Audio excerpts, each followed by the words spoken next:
예전에는 그 사람들이 일을 한다고 했을 때 청년들과의 일자리 빼앗기 이야기는 나오긴 했지. 근데 지금은 그거를 분명히 우리가 뺏긴다 그런 말을 하기는 좀 애매한 발전 상황이라고 생각이 들어요. 우리 지금 선배님들이 보실지 모르겠지만 정말 고생 많으셨습니다. 혹시 또 가능하다면 여유가 있으시다면 집은 좀 싸게 팔아줬으면 좋겠어요. 우리 다음 세대를 위해서.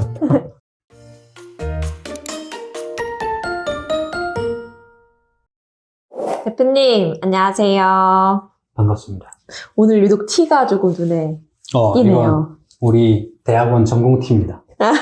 비를 또 딱 맞아가지고. 오늘은 베이비 부머 세대에 대해서 이야기 나눠보고자 합니다. 지난 1일 한국은행에서는 2차 베이비 부머의 법정 은퇴 연령이 올해 신규 진입하였다고 발표했습니다. 올해부터 11년 동안 1차 베이비 부머보다 규모가 더 큰 2차 베이비 부머들의 노동시장을 이탈하게 된다고 하는데요. 이 현상에 대해 어떻게 생각하시나요? 별 생각 없었는데 갑자기 이걸 주제를 가져가지고 공부를 좀 했지. 그러니까 64년생이면 이제 드디어 60이 되시는 거지. 우리가 법정 정년, 60세란 말이야. 그래서 이분들이 이제 퇴직한다고 하니까 내가 수업 시간에 배울 때만 해도 이야기 나왔던 것들이 있는데 일반론적인 이야기야. 그게 이제 어떻게 일반론적이냐면 고숙련자에 대한 이탈이 될 수 있는 거고 또 베이비 부머 세대가 11년 동안 이제 앞으로 이탈을 한다고 하니까 노동 인구의 이탈. 이 두 개가 같이 나온다는 거지. 그래서 노동인구의 이탈이 있다는 말 자체가 그만큼 일손이 더 필요한 상황이 될 수도 있는데 그게 지금 우리 젊은 청년들의 일자리로 대체가 되느냐 안 되느냐는 문제는 지금 경제 발전 이런 것들이 빠르기 때문에 아직 잘 모르겠어. 근데 원칙적으로는 숙련자나 아니면 많은 사람들이 노동시장을 이탈한다고 했을 때 밑에서 메꿔줘야 되는 거거든. 그래서 그건 이제 일반론적인 이야기인 거고 이분들이 이탈을 한다고 했을 때 문제가 되는 게 뭐냐면 그 나이 때 급여가 작을까 많을까? 많죠. 많지. 근데 이제 은퇴를 하면 그럼 연금 65세부터 받으면 5년 동안 비어버리잖아. 그러면 소득이 없는 거야. 그쵸. 그러면 어떻게 할까? 소비를 줄이겠지. 그래가지고 지금 경제에 대한 영향도 좀 있을 수 있다. 11년 동안 경제에 대한 영향이 있을 수 있다. 오, 끔찍한데? 생각해보니까. 일단 그렇게 생각하고 있어요. 경제 성장률과 베이비 부머의 은퇴 어떤 관련이 있을까요? 지금 아까 잠깐 이야기했던 건데 소득이 없으면은 불안해가지고 그 사람들이 은퇴 자금이라든지 그런 것들을 막 대단하게 만든 사람들도 있겠지만 그건 극소수일 거라고. 그러다 보면은 집 하나 겨우 가짓거나 집 하나 플러스에 그냥 이제 자금 조금 있을 텐데 내가 몇 살까지 살지 모르는데 그걸 가지고 쪼개가지고 살아야 된다라고 생각을 하면 소비가 극단적으로 줄어들 수밖에 이제 없겠다라는 생각이 들고 더군다나 60부터 65세까지는 연금도 이제 안 받는 건데 돈 벌었던 사람들은 개인연금으로 이제 메꿔가지고 좀 쓰고 하겠지만 그 높은 급여를 받다가 이제 급여가 빠지게 되니까 소비가 줄지. 그럼 소비가 줄어들면 그 제품을 생산하는 것도 줄어들겠지. 그럼 제품을 생산하는 게 줄어들면 일자리가 줄어들겠지. 그럼 그 일자리가 줄어들면 사람들이 일을 못하게 되니까 그 사람들의 소비가 줄어들겠지. 그럼 소비가 끝이 없네요.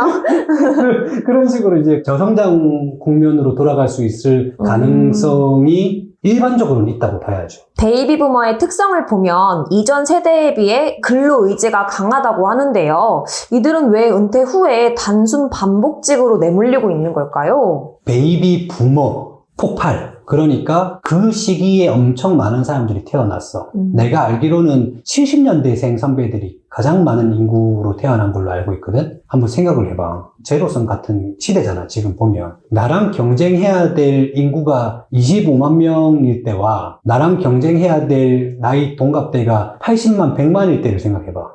그러면 어떤 현상이 벌어질까? 제한된 자원이라든지 제한된 학력에 대한 사다리도 그렇고 제한된 기업에 대한 사다리도 그렇고 다 제한된 속에서 우리 베이비 부머 세대들이 살아왔단 말이야. 그 시기는 아주 치열하게 경쟁 상황에서 그 선배들이 살아왔어. 그러니까 이 사람들이 기본적으로 근로의지가 굉장히 높을 거야. 자기가 살아왔던 시대가 그런 시대였단 말이야. 지금 우리는 22만 명, 20만 명 뭐 이런 이야기 나오더라고. 올해 출생자가. 근데 그때만 해도 80만 명 이상이었던 걸로 지금 내가 알고 있는데 그러면은 그 사람들이 자기가 버티기 위해서는 어떤 노력을 해왔을지가 뻔히 보이지. 그래서 근로의지가 높다는 건 그런 삶 속에 살았기 때문에 이제 그렇다고 볼 수 있고 그리고 이 사람들이 자기가 어느 정도 벌어왔던 상황에서 일자리를 잃게 되었을 때 단순 반복직이라는 것들은 내가 하고 안 하고 또 정해진 시간 동안만 내가 여기에 투입을 하고 나머지 4시간 가지고 그런 자유도가 좀 있을 거란 말이지. 그래서 그쪽으로 넘어가는 경우가 있을 거고, 정말 돈이 필요한 경우에는 연령대가 높음에도 불구하고 일할 수 있는 그 직업군들이 좀 있긴 있거든요. 그쪽으로 좀 빠지는 경우도 있고, 아니면 뭐 프리랜서로도 이제 몇 년간 더 뛰거나 그럴 수 있긴 한데, 어쨌든 단순 반복직에 대한 그분들에 대한 이점? 이게 굉장히 있는 것 같아. 일을 계속 하다가 갑자기 일을 안 하면, 우리 아버지 은퇴하시고 뭐 한 2달 만에 아프신 것 같아. 이게 밖에 나가서 늘 사람들 만나고 일하고 하다가 그걸 이제 집에서 이제 쉬고 있으니까 아파버리는 거야. 그래서 그 고연령층에 계신 분들이 계속 이제 일을 하려고 하는 이유는 돈에 대한 문제도 있겠지만, 그 단순 반복직이라는 것들은 언제든지 치고 빠지고 나올 수 있는 그런 일들이기 때문에 좀 편안한 것도 있고, 그리고 그것도 급여는 조금은 나오는 거잖아. 거기다가 내가 밖에 나가서 어떤 활동을 한다는 사회화에 대한 개념으로도 계속 꾸준히 일을 하신다고. 그분들이 그 일을 하는 이유는 일자리가 마냥 없어서라기보다는 자기한테 유리하고 편하기 때문일 수도 있어. 물론 이제 사람마다 환경마다 좀 다르긴 하겠지만, 나 그건 봤어. 그 대기업 부장까지 나오셔가지고 일자리 없어서 경비실에 그거 취업하는 것도 많이 봤거든. 맞아. 그래도 그거에 대해서 그렇게 불만을 가지지 않더라고. 나는 지금까지 평생 고생을 해가지고 이제 어느 정도 돈을 쌓아놨고, 경비실 뭐 어때? 사람들 구경하고 이런 이제 그 하긴 했는데, 근데 그 능력이 좀 아깝긴 하지. 그래서 그거는 너무 사람들마다 그 나이대에 처한 환경에 따라서 잡는 일자리는 좀 다르기 때문에 내가 그분들이 어떤 게 옳다라고 말씀드릴 수 없겠지만, 어쨌든 그분들이 단순 반복직이라는 건 뭐 여러 가지 이유가 있다. 지금 이 시청하시는 분들은 청년층이나 중년층 일부가 좀 있는 것 같은데, 근로 의지 관련된 부분들은 1차 베이비 부모 세대들 말고 2차 베이비 부모 세대들이 압도적이거든. 경쟁 상황 때문에. 좀 우리가 일부 배울 수 있으면 좋겠다 생각이 드는데, 이제 떠난다고 하니까 좀 아쉽긴 하네. 네. 근데 그분들 조금 짜증나는 것들이 있어.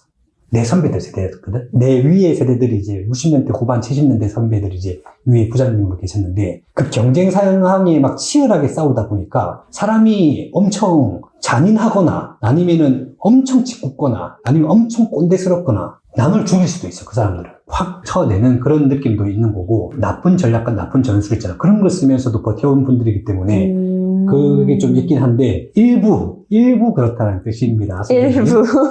일부.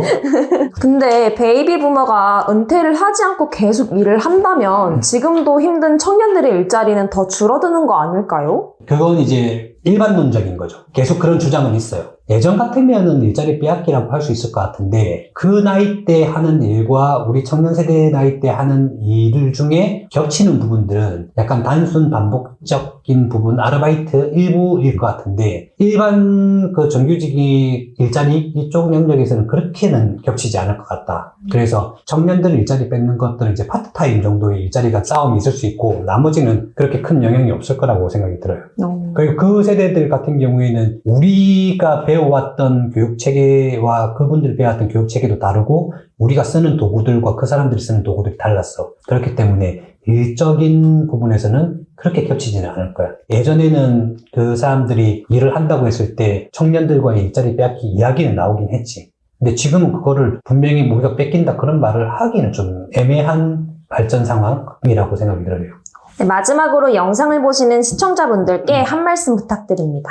좋아요, 구독, 알림 설정까지. 저는 자녀들 결혼시킨 선배님들 보면 제일 부럽더라고.